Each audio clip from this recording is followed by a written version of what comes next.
Damn, that's a sweet intro. Yeah, that was sick. I'm your host, Greg Kellogg. With me is Tip Major. We're taking the show in a new direction. All right. We're going video instead of just spaces.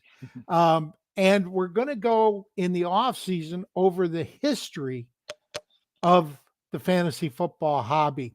And we're going to hit some of the biggest sites and some of the biggest people that built this. And I did want to touch on last week was our last studs to sit. And we went 3-1. Naturally, I'm the one that lost. I suggested sitting Brees Hall, and he finished as the fourth running back for the week. And I got to say, there were some big names picked that hit. And the week before, we were 4-0. So in your fantasy playoffs, you should have been listening to us, baby.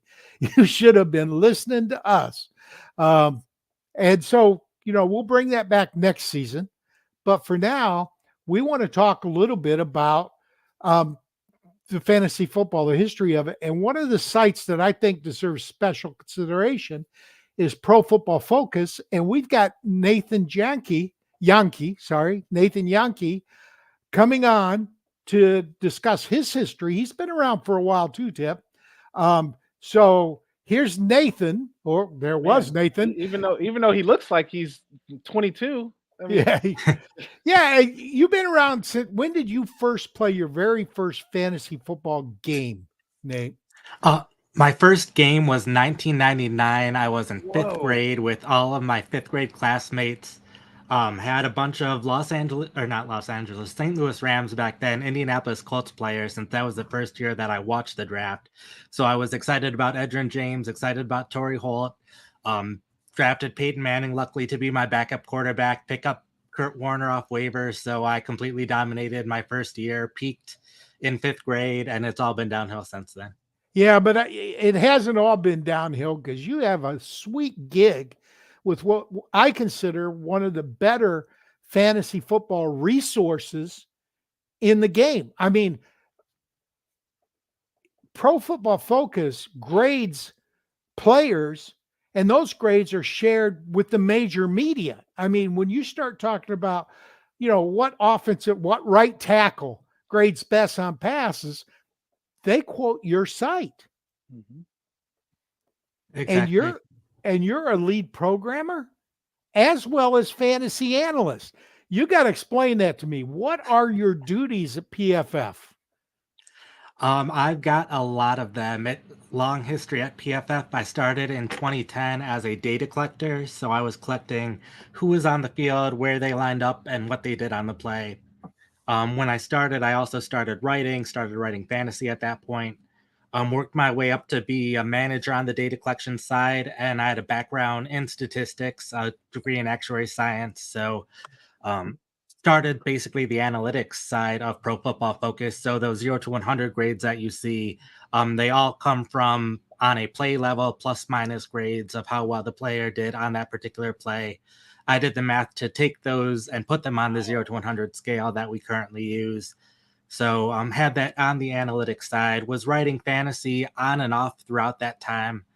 But about 6 or so years ago, since I had to learn things like SQL, learn R in order to do those kind of statistical work on the grades, we thought I'd be a good fit for our software development team because we had a bunch of people who were really good software developers, didn't know all that much about football, where I knew everything about football, didn't know as much about software development. So we thought having that kind of pairing that they could learn from me, I could learn from them. And then similarly, about 4 or 5 years ago, we had some of our fantasy analysts leave. So since I had done it on and off over time, they asked if I would get more involved on the fantasy side, and have been pretty consistently involved in fantasy over the past 4 or 5 years. I'm writing a bunch of articles, rankings for the site, those kind of things. Okay, Tip, you have some questions? Yeah, man. I mean, first of all, every play, guys. Did you hear that? He grades out every play. That's in of itself. That's pretty awesome. We need you to grade these referees though. So we need to grade out He's some of doing these that because he knows I'm a Lions fan, and he knows that I know not only did Detroit get screwed on that play, That but was terrible. Philadelphia and probably 2 other teams. Yeah, for sure. So I do have a question for you since you started talking about Mhm. your articles. What is the funnest article that you can remember? I mean, I know you've written a ton of them, but what is the funnest, or what types of articles are the funnest for you to write, Nathan? My favorite ones are my recap articles, since going Yeah. back to my days of data collection, of marking down who was on the field, where they lined up, and what they did. Since that was primarily what I did for a couple of years, I got really good at that and recognizing all these little things about players, what kind of socks they're wearing, or how high their socks are, or what kind of shoes they have. Since the fastest way to do it is you can't see all of their numbers at the start of the play, so you have to be able to recognize the players based on anything else. So, and doing enough games, I was doing all 32 teams at least 4 or 5 times over the course of the season. So just Wow. memorized all these players. So I got so fast at doing it that I was doing it live. And by the time the commercials hit, I was caught up on it. So I had this data of how often everyone was on the field that no one else had. So I started tweeting that out.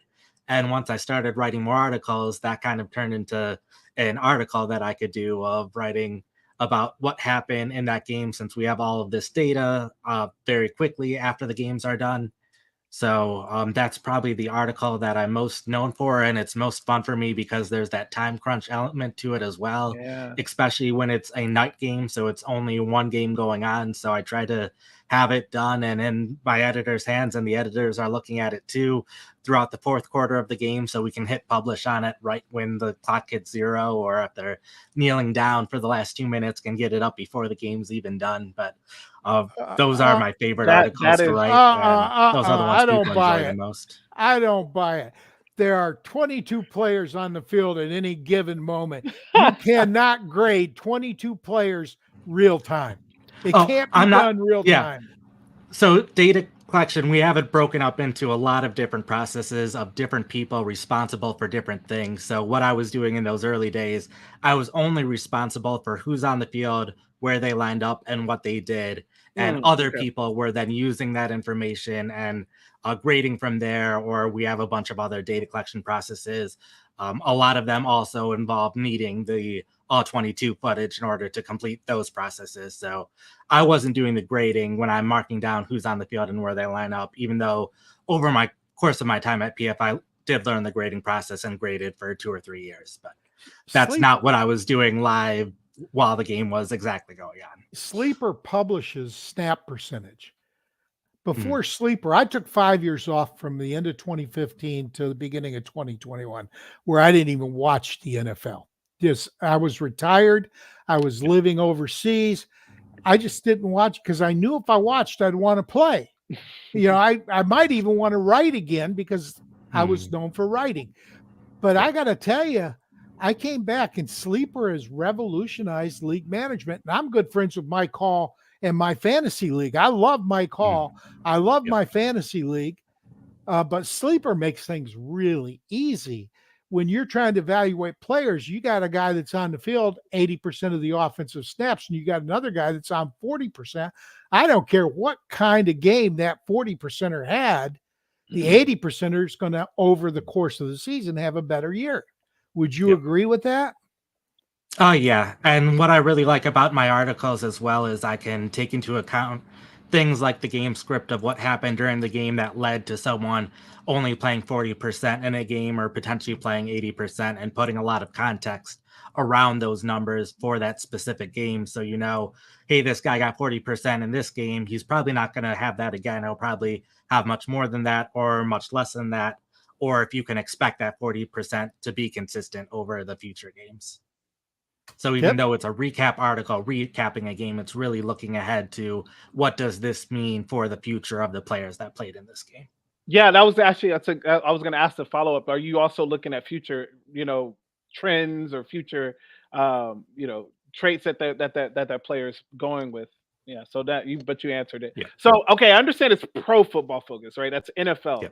But how much of the college, especially these players that are coming in, this year, the quarterbacks, obviously Marvin Harrison Jr. How much of those players are you paying attention to or do you just strictly pay attention to them when they get drafted? Me specifically only really pays attention to when they're drafted, but we have people at PFF who are paying a lot more attention to it throughout the year.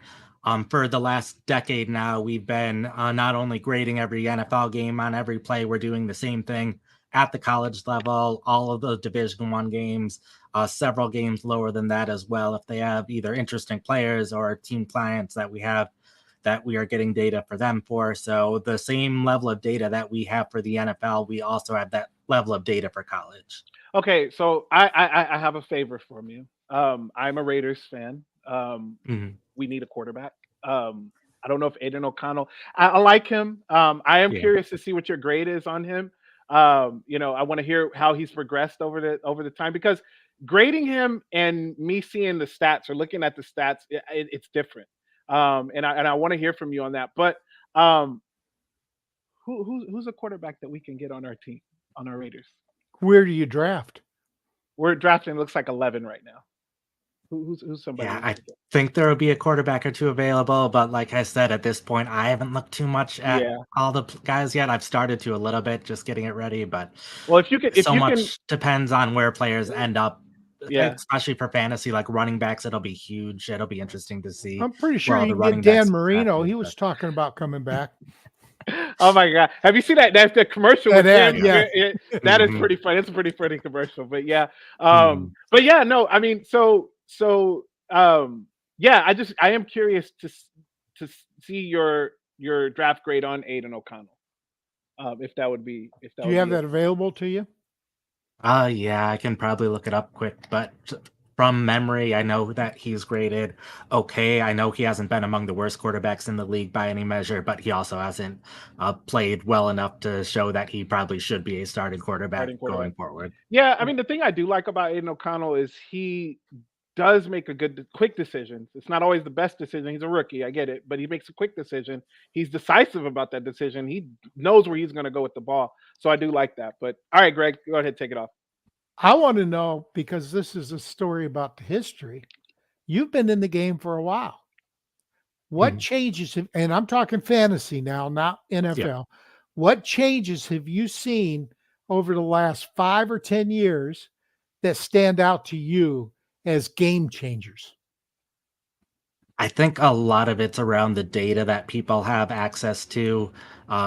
We've been a part of a lot of it, something like yards per route run, which is a very simple number.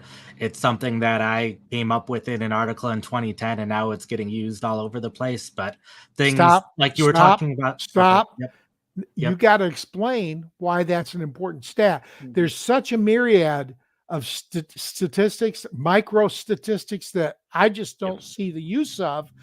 So you brought this up. So you clearly think this Sure. is a useful statistics. Please explain why.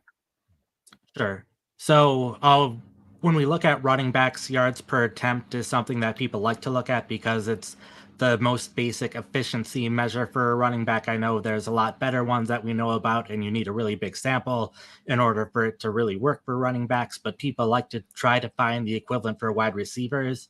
And you can look at something like yards per catch, but that really has a lot more to do with what kind of routes the receiver is running, what role that wide receiver has in the offense. It doesn't really say as much to how good that wide receiver is, since if there's a wide receiver who's a slot receiver just catching a bunch of short passes, they're going to have a low yards per catch, but they're going to have a lot of catches. So it doesn't really speak to the quality of the player.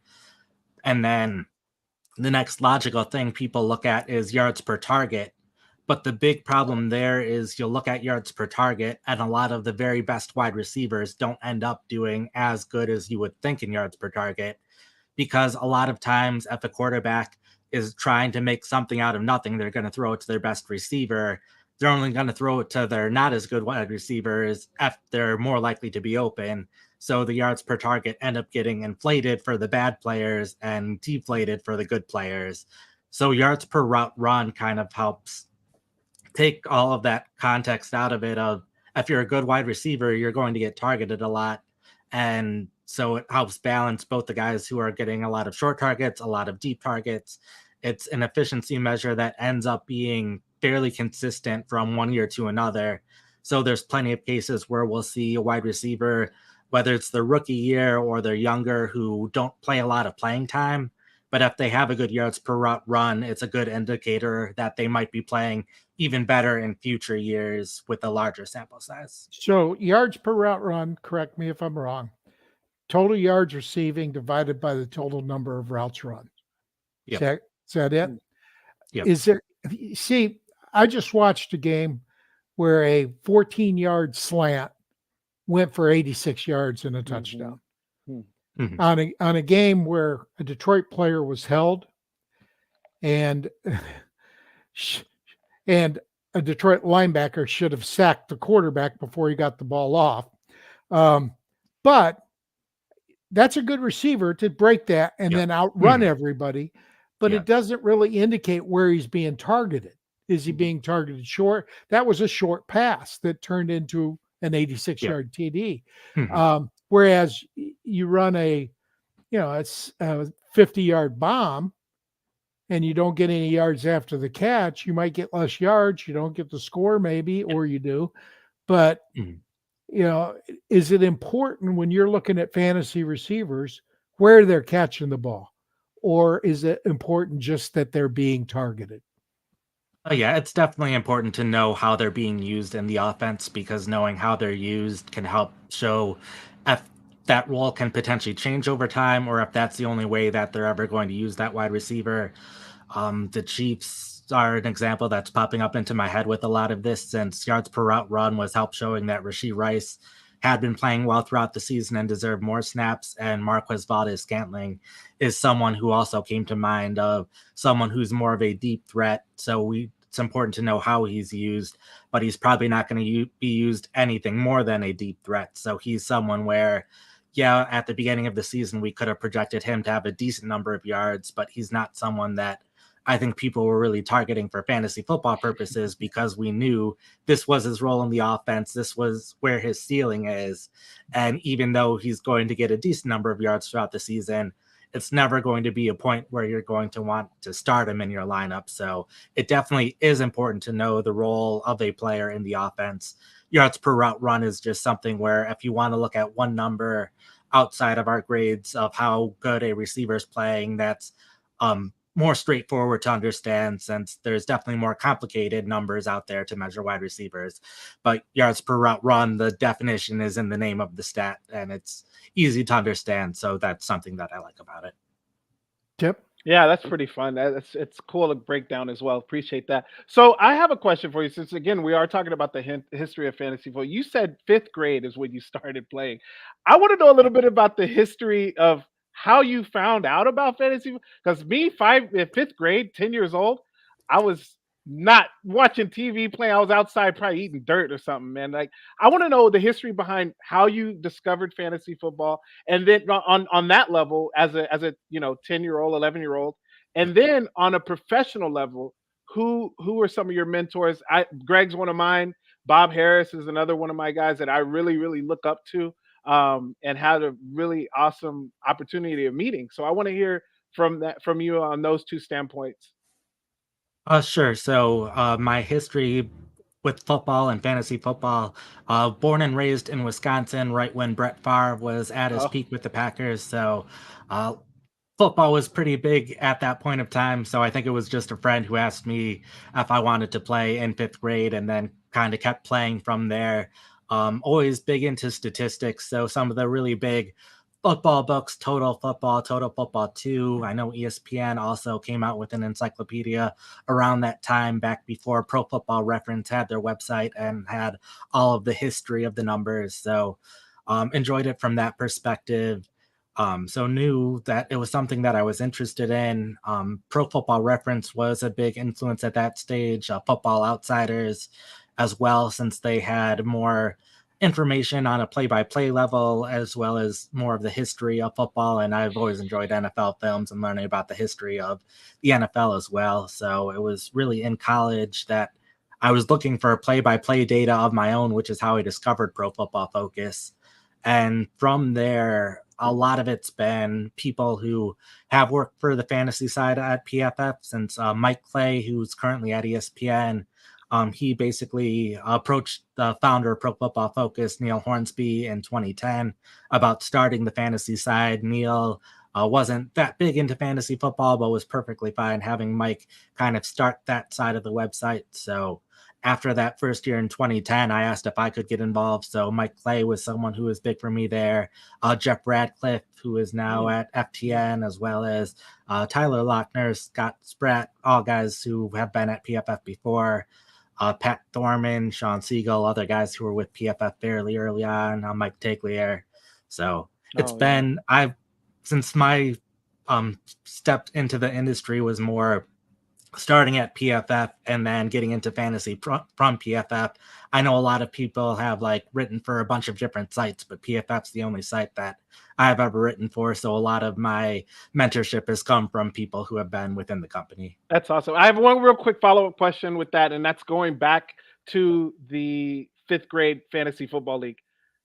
Who in the hell tracked the points? How did you guys do that? I gotta hear, because again, that is amazing. Yeah, I think this was on Yahoo at this point. I think it was at the very early. Oh, okay. So you Yahoo guys are still, having it you guys are finally, so, okay. I guess I'm thinking, yeah. I'm thinking He's you're still back a in the kid. He's still a kid. I'm thinking like you're like Greg Stone Age years, where they had a table and a slate and just We had Couch Coach, which was a disc-based program that you would run in a PC, but you had to hand jam the statistics in to create the reports. Couch Coach was what we had. And then my fantasy league started off not as a web-based application, but as a league management system that ran on your PC. Mike Hall and I'm trying to think of his partner. I can't think of his name right now, but they took it to the internet and were the first to do live updates. I got to say, you've been around for a long time. All right. Is there any statistic that has surprised you? You break down games. You're a data analyst. You look at raw data. Is there any set of raw data that has surprised you, both good and bad? Data that you would think would indicate a guy's great or terrible and doesn't, or data that you would think is meaningless but actually does tell you whether you should target a guy or not? The first thing that came to mind is surprising that it hasn't been as effective as preseason data, since we've graded the preseason for over a decade now, have player participation for the preseason. So in terms of like player performance, I know it can be hard for some positions, but especially like offensive line, defensive line, which those are more one-on-one matchups. So that tends to be easier to evaluate and know over time, just because it's typically just one player and one player interacting, where what the quarterback does, what receivers and defensive backs do is more an interaction of a lot of people. So I've been surprised that that hasn't mattered as much, but sticking with the preseason, preseason usage data is surprisingly effective in at least identifying some sleepers who either are more likely to produce or less likely. The tight end position, especially looking at some tight end sleepers who aren't going to work out. Greg Dulcich was the big example this year, even though he was been hurt for most of the year. But seeing him not play as much because Adam Troutman was playing on first down and second down, all it took me was one drive, and I knew that Greg Dulcich was in trouble just because of that. And there's been tight ends each of the past couple years that have been mentioned among sleepers, but just because of the rotation that the team was using with the first team in the preseason, those have often carried on into the regular season. Do you write an article about that? Yep, I do recaps for all of the preseason games, just like I do the NFL games. So, but I mean, from a fantasy perspective, do you say it's a recap? Dulcich is not going to be as used this year as people think? Yep, and this is specifically why this is how they used him. They used him only on third downs or two tight end sets, and that was including their run blocking tight end Chris Manhertz was not playing in the preseason game. Wow. So knowing that it was just Troutman that was doing this much to him. Once Chris Manhertz is healthy again, he will also probably take some of those 2 tight end sets. And that's where you noticing when the players are coming onto the field, when they're going off of the field, what downs they're on. Yeah, so that makes a lot of sense. That's actually pretty fascinating. To that you. That's why people should subscribe. Absolutely, yeah. I mean, because Dulcich, I remember when they drafted Adam Troutman, and picked him up off of free Great agents, and I was like, oh, okay, he's a Saints guy. You got the Saints old head coach. Mhm. I wasn't thinking of along those lines, but it was pretty cool to see to hear you say that. And then like Sam Laporta was on the opposite end. First game of the preseason, he was playing every snap in 11 personnel, every snap in 12 personnel with the starters, taken out when the starters were taken out. So that didn't necessarily mean that he was going to play as good as he played, but it at least meant that he was going to see significant playing time with the starters. No, now you bring up Sam Laporta. You know, I was really big on Sam Laporta because not because of that, but because they already have an established offensive line. The offensive line is really good, so they can just have their tight end, doing those little Travis Kelce, They hits, used and Hawkinson the year before. Yeah. Hawkinson was gone. You knew they were going to look for a replacement. Right. So I guess my question is, how was Sam Laporta on his blocking, as opposed to, because we all saw what he did, numbers wise for Until fantasy. last week, his blocking was excellent. Yeah, right. So yeah, so I mean that's one of the questions is his blocking, and then yeah. So I if you probably already know it off the top of your head. I mean, how's his blocking as far as Oh yeah, I think his blocking was decent. Like I know they typically did not use him in 21 personnel for Brock Wright, but it also I'm perfectly fine with that from a fantasy perspective. If you're going to get taken off for 21 personnel when they're going to run most of the time anyway, and you typically don't want a tight end playing 100% of snaps. It's pretty rare that happens. So. Okay, You're using terminology that I know and Tipp knows, but maybe our audience doesn't. 11 personnel, 1 back, 1 tight end. 12 personnel, 1 back, 2 tight ends. 21, 2 backs, 1 tight end. Any other formations that, I mean, we've seen Jumbo with 3 tight ends. Yeah, 3. Yeah. Or with 2 tight ends and a tackle lining up as tight end, being thrown to and then being disqualified. No, we don't want to go there. We exactly where that was going. It's easy. I mean, now you're in Cincinnati now? Oh, yep, I'm in Cincinnati. So Chris Collinsworth bought Pro Football Focus in 2014. So once he did, I decided to move to Cincinnati since we have our headquarters here. We have plenty of people remote all over the place, all over the world, but thought it would be good for me to be here. So I've been in Cincinnati. So have you met Chris? Yes, I have met Chris a number of times. Not as much over the past 5 years after the pandemic and not many people going to the office and that kind of stuff, but I have met him a number of times over the past 10 years. I know the first time I got press credentials for the Falcons, I was living in Atlanta, and the year they went to the Super Bowl, I had press credentials the whole year. I was one of the only fantasy guys in the entire country that got press credentials on a regular basis. But the bottom line was, you can get, I tell you, Mike Ditka in an interview setting intimidates reporters. You just see it. You just see them tense up when Ditka walks into the room. I just ask a good question and Ditka will respect you. Ask a stupid question and he won't. It's pretty simple. But I wanted to ask you about Chris because, I mean, I remember watching Chris play when I was a kid.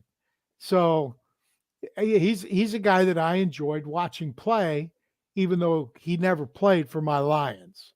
But he was fun to watch because I was a white wide receiver in high school with no speed, and he was a white wide receiver in college and the pros with a lot of speed. So how is he on a one-on-one basis? Did you enjoy your interactions? Oh, yeah, he is exactly the guy that you think he is when you watch him on Sunday Night Football. He sounds like that, acts like that, just all the time. So it was refreshing when I first met him because of that. I'm a little intimidated when I first met him because the first time I met him, it was about the 0 to 100 grade, since he wanted to put it on the 0 to 100 scale, and I had to do all of the math behind it. So my first interaction was trying to convince him that the ideas that I had for it were good, and it was a nice big round table discussion where everyone had lots of ideas, and eventually went just fine. But he's, yeah, who you expect him to be. Like, even just walking down the street, going to a restaurant for lunch, and people will like wave and get excited to see him, and he's really good when he sees the people on the street that are excited to see him too. He's the like friend you would have watching football, like feels like he is when you're watching Sunday Night Football. And now you've been with the company 12 years. Do you have an Yeah, ownership 13, stake 14, yet? yeah. I had an ownership stake before he bought the company, and at that point, he had to buy that ownership stake up. But I did have a little bit when I first joined, since we started around 2007, 2008. So I didn't get in the very first year or two, but got in 2010. So it was one of the first 5 or 6 people who are still. A lot of the people who were with the company at the start are still with the company now. So one of the first couple of people in the door. And do you still love it? Yeah. I enjoy it. Like, I could be doing just fantasy full time if I wanted. I could be doing just software development for the company full time if I wanted, but I enjoy both of them enough that I'm fighting to make sure that I can do both sides and help the company all the ways that I can. And like, there's so many things that I've done over my time with the company, whether it's sticking more with the analytics side, more with the data collection side, that I've enjoyed all of those steps along the way as well. I've done almost everything outside of like sales. I haven't done that yet. I haven't done HR yet. Not really planning on doing either of those things, but most other roles within the company, I've at least tried to get my hands wet with at some point in time. Tipp? Yeah, so I'm looking back here at your trophies, and I'm looking at those Fantasy Pros trophies back there, man. So talk to Mhm. us a little bit about that. I mean, number 2 ranker. Wow.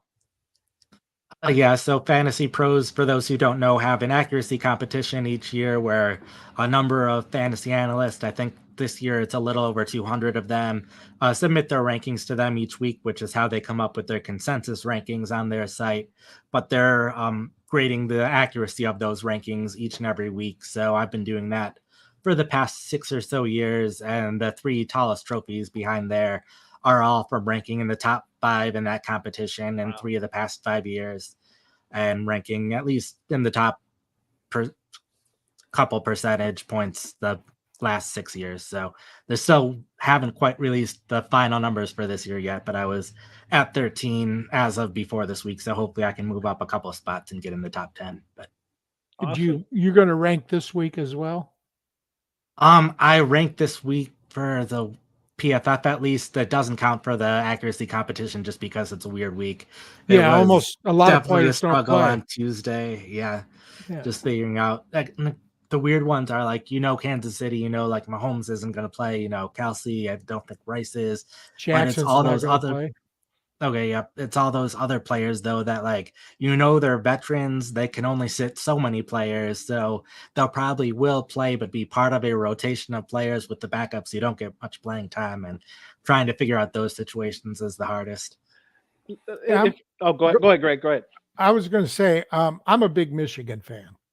And the thing about Michigan's defensive line that makes them so good is they rotate.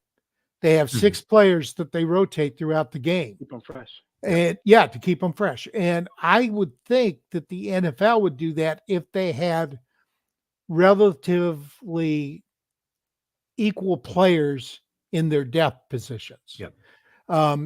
But there's a huge difference between the stars and the guys that are just okay. Hmm. You don't compare Micah Parsons to, some Jambroni that just shows up. How much rotation do you see on defensive lines? You're tracking the players. Is there a lot on defensive lines, or is there a different position group that has even more rotation? Each team will do it a little bit differently, and it depends on the quality of player. So you see everything and anything. You see teams that'll have 8 players that they're rotating in and out. A lot of it will be based on situation. A lot of teams will have very clear early down guys and very clear third down guys. Defensive line probably is the one that has the most rotation. Running back has plenty of rotation, but it's only one spot where the defensive line, you can have a lot of different things you can do. You can have a defensive end move inside and on third downs and play defensive tackle. So it's a more interesting rotation at times on the defensive line because teams can do different things, have one defensive end play a lot, the other defensive end rotate a lot. It just depends from one team to another. We're talking about keeping them fresh, right? And that's what Baltimore's doing. That's what San Francisco's doing. I want to hear from both of you guys on this because I brought this question up in several other spaces I was talking to and got a lot of good candid, thoughts and comments from it. So my question is, with these teams that have already solidified their place in the playoffs, how do you feel about them sitting the players? For instance, the Baltimore Ravens, they're sitting Lamar Jackson. He's not only going to sit this week, he's also going to sit the first round. So it's 2 full weeks of him being out of the lineup. And we've seen how that team's been rolling these last couple of weeks.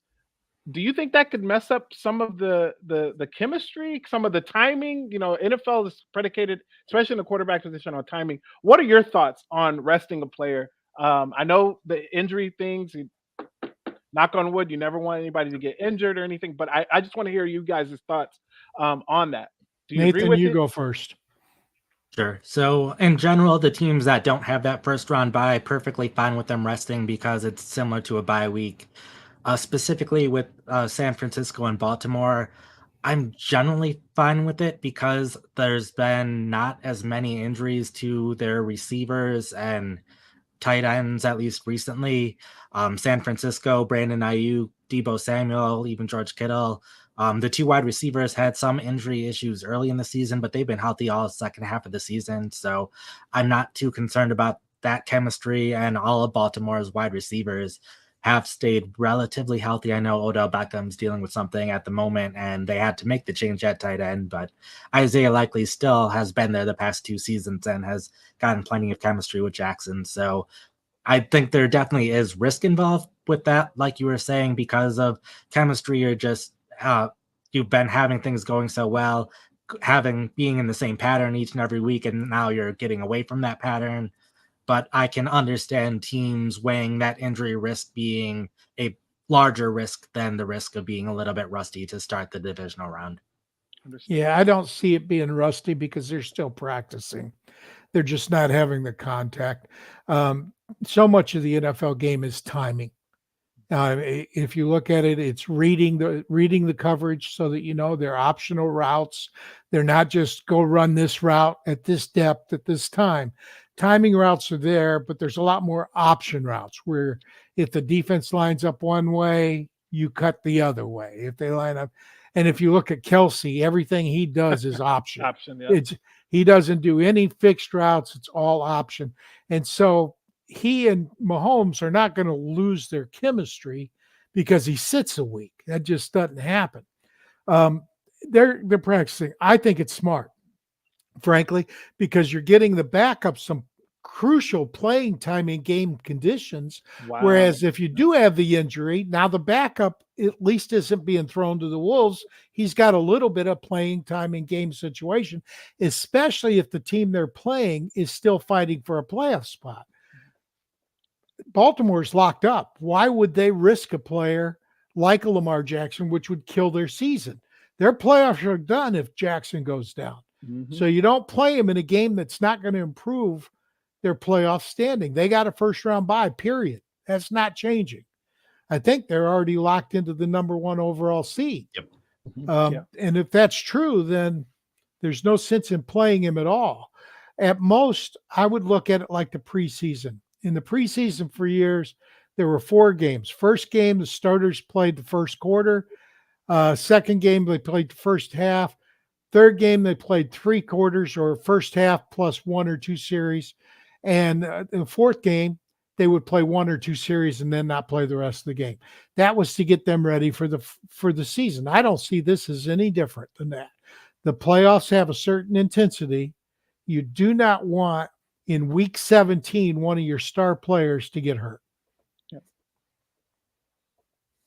Yeah, great point. I mean, yeah, great point. Especially the point I really like, Greg, was that you said it gives the backups a chance to get on the field and get Meaningful snaps. Yeah. meaningful snaps, get their feet wet, so to speak. That is a really good point, because if one of those guys is say, you never want anybody to get injured, but if one of those guys gets injured in those games, they have that crucial that time that they were able to get back by Yeah, it's doing that. not a full season of workout, and they do practice all year, but it's something. You're not throwing a kid out there, especially a rookie, out there with no history at all. At least he's been on the field. Right. And it, like I say, if the other team is playing for a spot or a position, they're going to be going. And so any backups you play are facing a team in literally playoff conditions. So it's giving them not just experience, but playoff game experience type thing. And if it's okay, Greg, I'm going to ask another, because we're talking a lot about Baltimore. Dalvin Cook going there today, Nathan. I want to hear what's your grade on him, and then not only that, is there going to be success with him off what you've seen from Dalvin Cook going to Baltimore? Yeah, his grade has not been very high this year. To match his stats so far this season and match the playing time that he was having with the Jets. He's signing to the practice squad to start with. I know the reporters have been big on it because it's a big name, a former Pro Bowler, but I wouldn't be surprised if this is very similar to what we're seeing in Buffalo, where Leonard Fournette signed in the middle of the season. He's been active for one game, and he was only active because Ty Johnson was injured for that game, so he was elevated to be the third running back. Following week, Ty Johnson's back healthy again. I wouldn't be surprised if he does not make the active roster at any point. They have Justice Hill, who's been there forever. They have Gus Edwards, who has been there forever. They've had Melvin Gordon, who has been there for over a year now. So he at least knows the offense. There's a chance Cook is better than Gordon at this point, but even then, Gordon isn't seeing any offensive playing time right now. It's still just Justice Hill and Gus Edwards rotating in and out between the two of them. So even if Dalvin Cook does make the 53-man roster, there's a chance he's just the third running back, only seeing a couple snaps. So it's a big name, but I don't see him seeing that much playing time, if any playing time, unless there's an injury to Gus Edwards. And I would say this, Dalvin Cook will perform better in Baltimore if he gets on the field than he did in New York, because the supporting cast in Baltimore is better than it was in New York. If you don't have a threat at quarterback, it's hard for any running back. Look at Breece Hall. Breece Hall's had a couple good games, but he hasn't had near the season people expected. Now, part of that's recovery from the injury, but part of it is that offensive line's just not that good. Now, correct me if I'm wrong, Nate.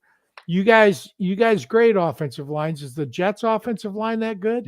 It hasn't been as good, but I also will say with Cook, we've seen his decline in Minnesota over the past couple years as well. He was at his peak among the highest graded running backs in the league, but since then we have seen that steady decline. So while I do agree, I think he would be playing better in Baltimore than he would with New York, I just don't think he'll get that many opportunities with how little he's been with the team compared to the other running backs that they have. And Gus Edwards has been a solid running back in terms of rushing the ball. So I think Gus Edwards will be He's just my fine fantasy on guy. early downs. He's my fantasy guy. Getting back to the game, what contribution do you think that you personally have made to the game of fantasy football that most people don't know about? I'm going out on a limb and saying the 0 to 100 grading. I think that's amazing. Yeah, the 0 to 100 grade part, I already said the yards per route run. It's the thing that people know about, but I think snap counts, before we were keeping track of who was on the field, teams weren't even getting that information from the league that quickly. It was only after we started doing it that the league started getting that information to teams and the media more. So that's been probably my biggest contribution, is also the fact that I've been doing it so quickly that people care about that information and want that information, and it was information that did not really exist before I was doing it at the speed and quantity that I was doing it at. So even though anyone who follows me on social media is well aware of how much I tweet about snaps during games, but that's probably been my biggest contribution to fantasy football. Well, I'm going to be following you because I want to get your articles. Now, are your articles behind a paywall? A lot of my articles are behind a paywall, but my recap articles are not behind a paywall. And I would say my recap articles are probably the articles that I'm most well known for and are most unique to what I do. So those articles are free. And while I am not doing them during the fantasy playoffs right now because the fantasy season is over, but once preseason hits again for 2024, they will be coming out immediately after every game. And even in the preseason, since I'm mostly focused about the starters, those articles are coming out by halftime of most preseason games because that's the time that people care about the fantasy football people and when they are possibly playing. So, do you? I know we talked about this a little bit before the show started. Do you know what it costs to join PFF? What the levels are, and what each level gives a person? Sure. So right now it's basically an all or nothing thing, and there's either the monthly subscription or the year-long subscription. The year-long subscription is $120. So if you get it now, you would have it up until this time next year. So you would get it for basically all of the 2024 season, even though there's not much going on with football right now outside of the playoffs in the last week of the regular season. But that would get you access to both my articles that are behind a paywall. Uh, I would say the majority of the articles on the website in general are not behind the paywall, but there's also a monthly subscription that I think is $15 a month or somewhere in that range. Uh, $25 a month, sorry. So $25 for a monthly one, or $120 for the year, which is $10 a month from that perspective. And the difference is just what's behind the paywall, what's not. Do you guys have any forums or any, like chat rooms or anything?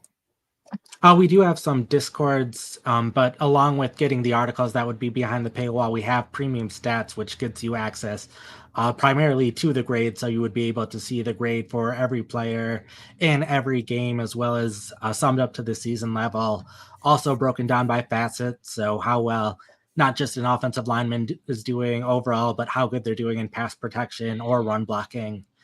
That also gets you a lot of statistics that we have, including snap counts. So you would get the snaps for all of the players in every game broken down into how often they're running routes versus staying into pass block and those kind of things, as well as some of our more advanced metrics, yards after contact, yards per route run. And we have all of these stats for defensive players as well. So how much a defender is giving up in coverage, how often they're lining up at different positions, which can help you with matchups, knowing, hey, the right cornerback is giving up a lot of yards in these games. So having whoever's lined up at left wide receiver would be good for that game.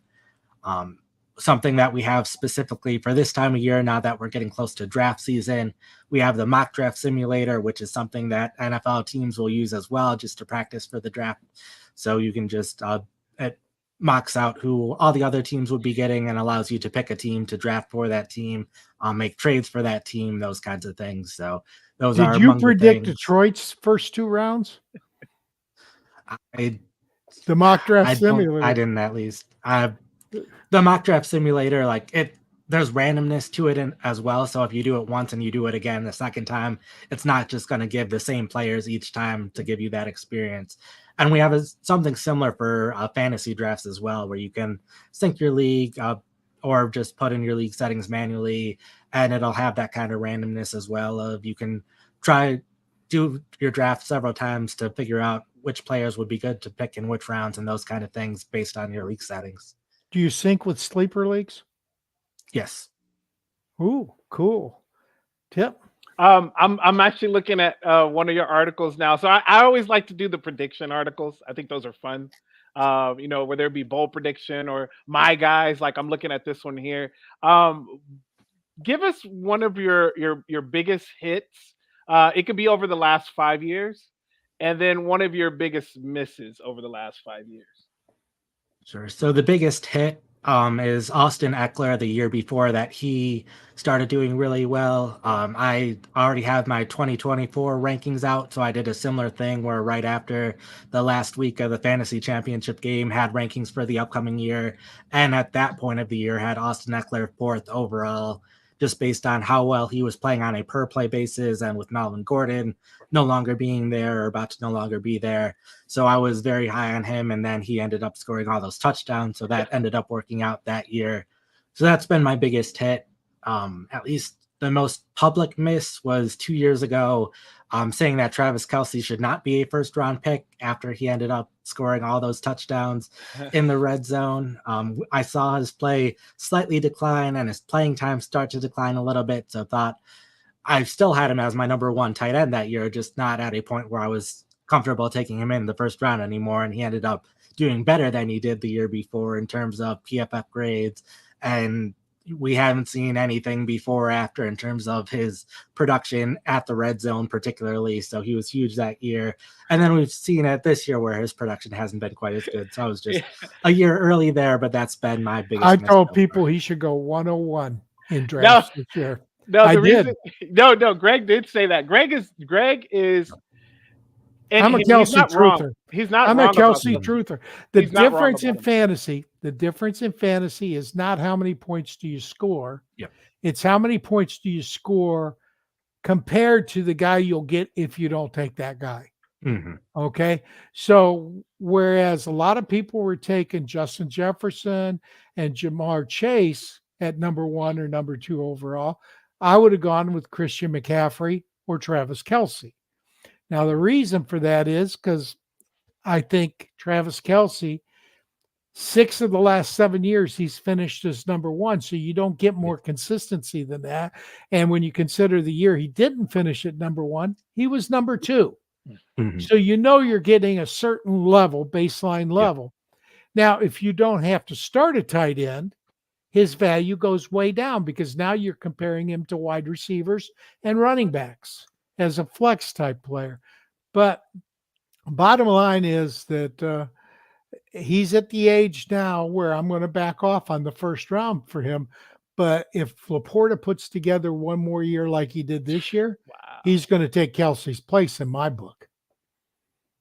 Yep. And my rankings, I still have him as the number 1 tight end for next year. I don't have Laporta surpassing him quite yet, but I don't think I had any tight end in the first 2 rounds or top 24 for my rankings for that this year, just because there were so many other tight ends too. Trey McBride was huge. Yep. Dalton Kincaid should do better next year as well. So there's so many, like last year there were 6 or 7 tight ends. And then after that point, there was a huge drop off.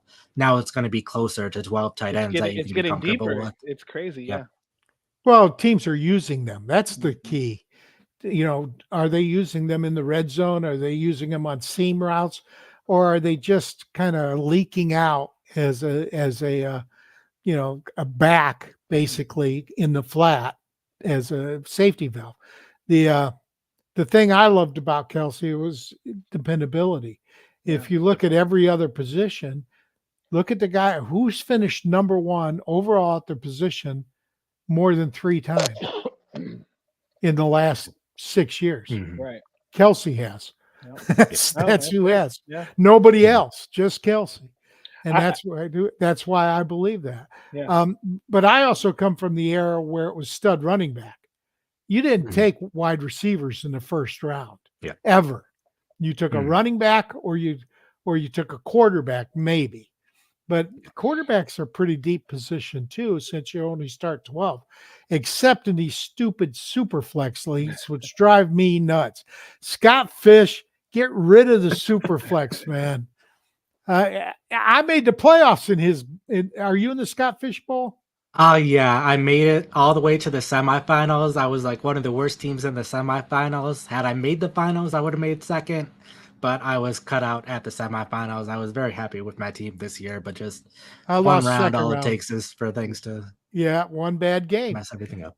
Well, and my quarterbacks were Derek Carr and Daniel Jones, and Jones went down, so I had to find somebody else. And Tyrod Taylor went down the same time Jones did, and I had Taylor too. So I don't like creating shortages at a position artificially. And that's what Superflex does. Because if you're a 12-team league, you cannot have 3 quarterbacks per team. There's just not enough. Yep. Do you go to the expo? I do not. I haven't so far because it's during the preseason and I write my preseason recap articles. So I might try to find a way to like go and then sneak off to the hotel and write a couple articles and then get back to it this year. But I If have you not gone go, to look us Jasper's up. yet. We'll be there. Look us up because I want to meet with you. And I want to thank you for this. You have more, Tip? Well, I did. We were talking about Kelsey, and the reason I was laughing is because I wanted to know what Kelsey's grade was. You know, when he started the season, week 2, and what it was after he became public with Taylor Swift. I gotta know his. Did that affect his grade? I gotta know if Taylor that affected Swift? his grade. I gotta know. I don't think that has. I think he's had a bit more up and down games in general. Like he's still grading as the best tight end or one of the top 2 or 3, just not quite at the same level. Like he was grading in the 90s decently consistently, and this year was more like 85, 86, somewhere in that range. So still better than almost every other tight end in the league, just not quite as He's good. still And one of the better considering blocking. his age. Yeah, it's he's He's still one of the better blocking tight ends. Yeah. He And see, just- that's what we got to just think of receiving because we're thinking guys. exactly Right. Greg. You said it exactly right. I was just saying that is we have to look at the grade as a totality of everything that he does, not just him getting the ball in his hand and scoring touchdowns. That's the thing. Yep. Nathan, I want to thank you for coming on. We'll have to do this again, but this was fun. I want everybody to know Nathan is one of the kids today use the term OG. He's one of the original gangsters. He's been in this business for a very long time. He's been with what I consider to be one of the best sites for fantasy, not just for the NFL, although it's more of an NFL directed site. I think that for the next, I don't generally spend money on fantasy sites because I'm a Hall of Famer. So I kind of think that my opinion is better than everybody else's. Clearly it's not. I don't win every league I'm in, but I still got kind of that ego. But I think I'm going to have an ego, Greg. Oh, I do have an ego. Oh. I do think I'm going to spend on PFF next year, unless you can get me a comp membership, but I'll probably spend on it. So don't get me a comp membership because I can afford it. But I want to thank you for coming on. It's been a pleasure, Nathan. And if you do get to the expo, please do look us up. I will do, definitely. And thanks for having me. I've enjoyed this as well. It's been a lot of fun and nice meeting both of you too. Nice meeting you too.